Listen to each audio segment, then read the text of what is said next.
Hey everybody, welcome to Studio Vancouver. I'd like to share with you guys a sketchbook and then how to make turn that sketchbook into a gift for your friends. So earlier in the month we went to Spain for my son's soccer, and I made his sketchbook. This is just a day in life of this sketchbook in Spain. And here's a little map of the different cities we stayed in. Here's the bigger city that we stayed in and all the little pitches that they had played on.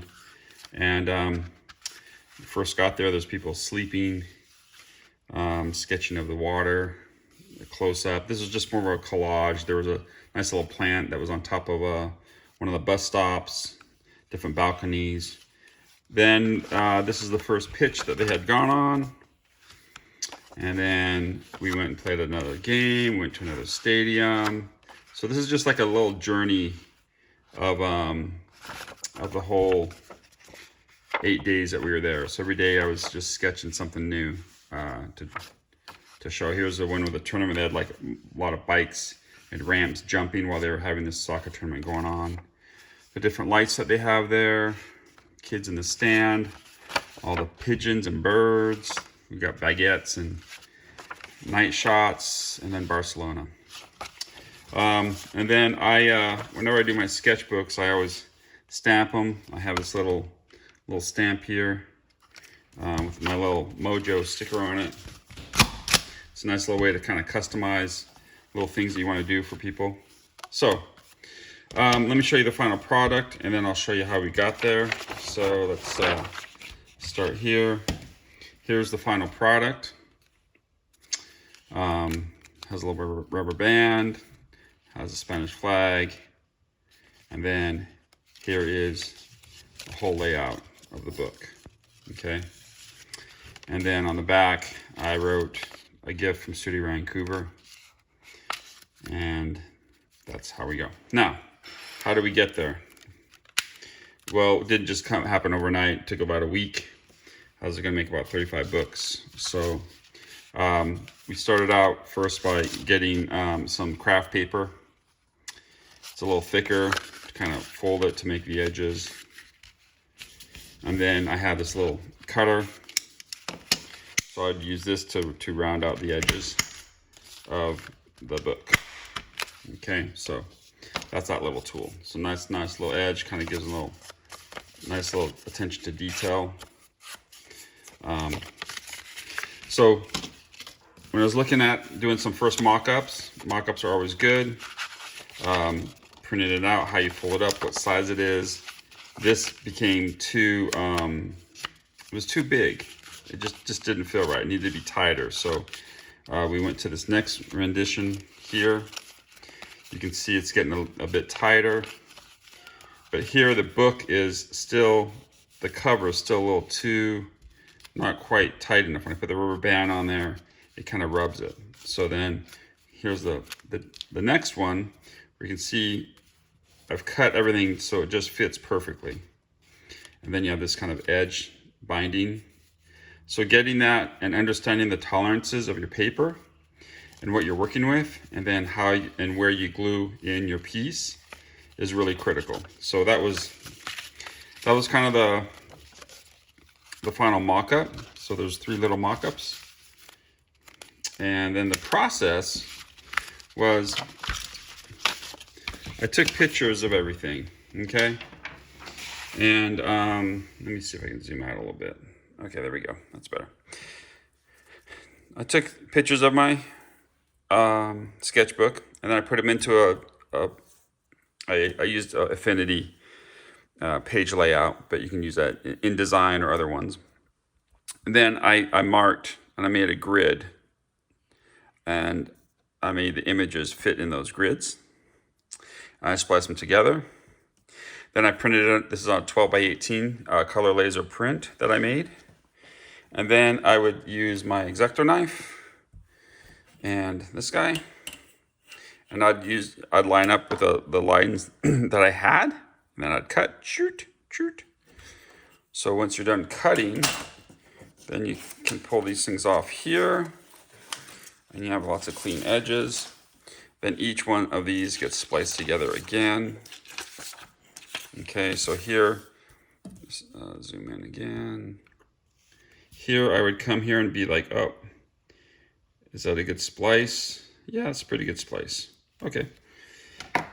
Then just getting some tape. Just simple Scotch masking tape. And when you come down on this thing, the paper likes to pick up, so you just kind of go with confidence and pop it down. And then fold it over. And I don't do a full piece. I always do a piece that covers both edges and then one more in the middle here. That tends to make it a very nice seam when you fold it. Okay, so let me pull back out here. There we go.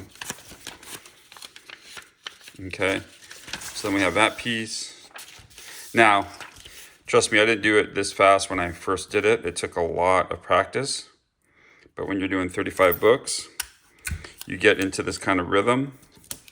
And that's why it's always good to do a mock-up or a couple mock-ups. So you can kind of test things out, get things just right. And then once you have everything just right, you can move forward with everything. Okay. So then, folding it, you kind of do this thing here. And because I had laid it all out, I have a little bit of reference points to fold to. So it makes the folding a lot easier. Again, here's a reference point here, right there. Okay.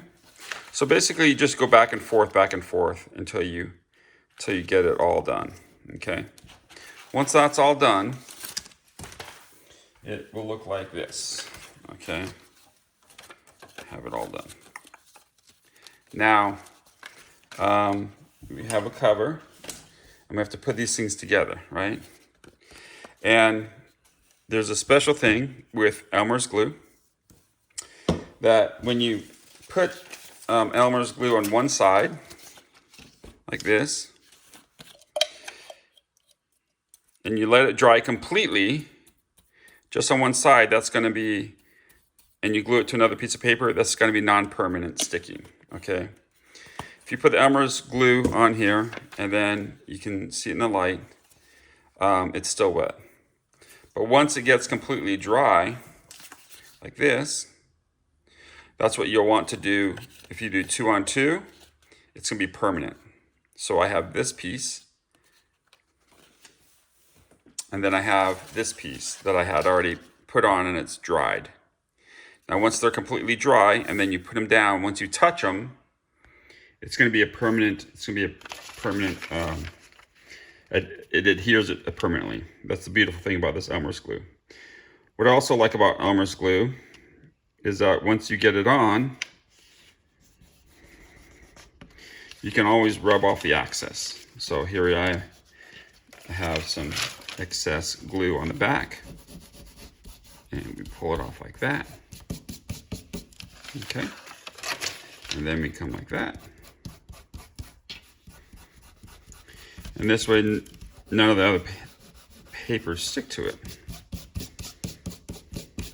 We used to make a lot of big ones and make little boogers and hang them from your nose when we were little kids. We'd pretend we had boogers. That's the joy of being an art kid.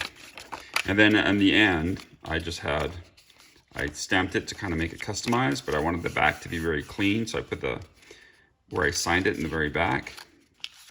And then we come here, and now you can see it fits nicely.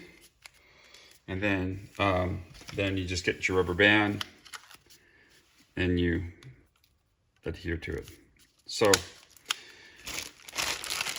got lots of books. Like I said, it took about a week to do. A great way to take your sketchbook and make it into a gift. I hope you enjoyed this. See you next time.